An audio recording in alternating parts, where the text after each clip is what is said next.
केल्यानंतर तीच आपला त्या विषय त्यांच्या आत्महत्येशी दुरान्वय संबंध नाही. संपदाताईंनी लिहून ठेवले की कोणामुळे प्रतारित झाल्या, काय कशामुळे आत्महत्या केली. त्याच्यावर चौकशी समिती नेमली, SIT नेमली, तरी सुद्धा रामराजे साहेबांचं त्याच्यामधनं मन भरत नाही.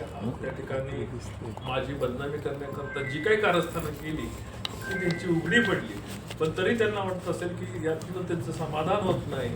तर मी पत्रकार महोदयांच्या बाबत त्यांना सांगतोय की 1 तासाभराने संपदा मुंडे या विषयावर त्यांनी जी काय माझी चौकशी करायची आहे त्यांनी स्वतःच चौकशीला यावं आणि त्यातून त्यांनी प्रश्न विचारावा. मी बंद खोलीत नाही, जाहीर पत्रकार परिषदेमध्ये त्यांना मी या ठिकाणी उत्तर द्यायला तयार. मी जाहीर त्यांनाही निमंत्रण दिलं तर ते आले नाहीत. मी हेही सांगितलं की हे तुम्ही खोटं केले, तुमची आणि माझी नार्को एकत्र करा म्हणून.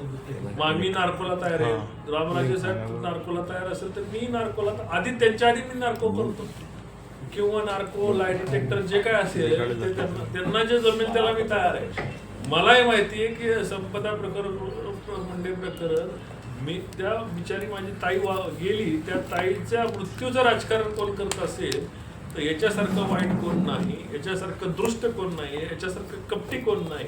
तरी रामराजेंचं मी जाहीर निमंत्रण देतो. आज निवडणुकीचा अर्धसंध्या आहे, तुम्ही चौकात बोलवा, मी माझ्या इथं ऑफिसला या, माझ्या घरी या, जाहीर पत्रकार परिषदांना मी त्यांना उत्तर द्यायला तयार आहे. त्यांना रेड कार्पेट मला फक्त कळवावं, त्यांच्यासाठी रेड कार्पेट मागून मी या ठिकाणी टाकतो.